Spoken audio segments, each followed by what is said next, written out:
tutorial or tips how to pin your video on your YouTube channel. So marami po ang nagtatanong sa akin kung paano daw po ipin ang ating mga video sa ating mga channel. So ganito lang po yan. Pero bago po ang lahat, huwag kalimutan kalimbangin ang ating munting tahanan, subscribe, like, and comments. Maraming salamat. Let's go!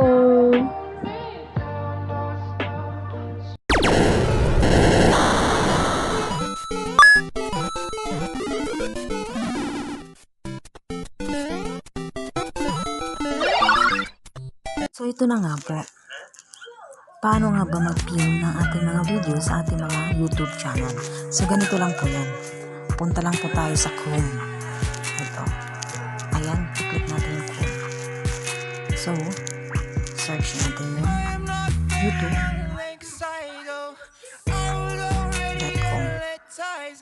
So ayan po siya. So ganyan po yung lalabas ng youtube.com.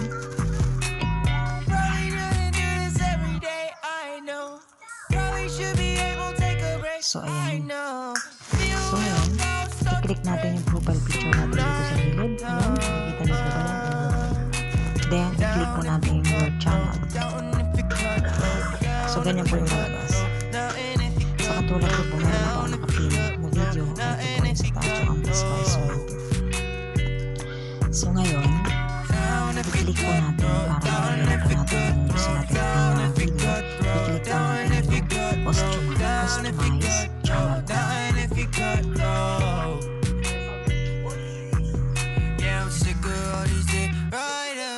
Trying to get my feelings on this shit higher. Do another line if I get tired.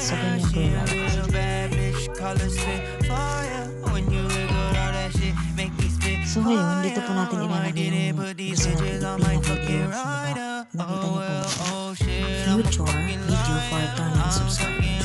So dalawa po yan. Nasa taas, channel trailer for people who haven't subscribed. So dito po tayo sa pangalawa. Pero dito po sa pangalawa, para mailagay po natin dyan yung video na gusto natin ipin, dito po sa gilid po ng video. Ayan, nakikita niyo po yung tatlong tundok na yan. Diyan po sa tatlong tundok na yan, ngayon po na nakalagay na natin. So syempre po kasi sa akin, meron na po nakapin, so wala na po yun.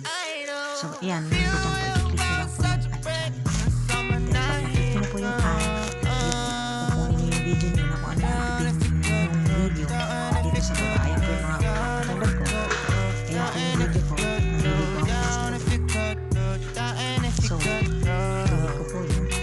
Then, inagay ko sa ayan, pagkatapos po yun, inagay ko yun dyan. I-click ko po yung publish. Ayan po yung publish sa taas. I-click ko po yan. Pag na-click mo po yan, okay na po. Automatic na po. Nakapila po ang inyong video dyan sa iyong mga YouTube channel. So, maraming salamat po. Sana nakatulong pa po sa aking kunting kaalaman.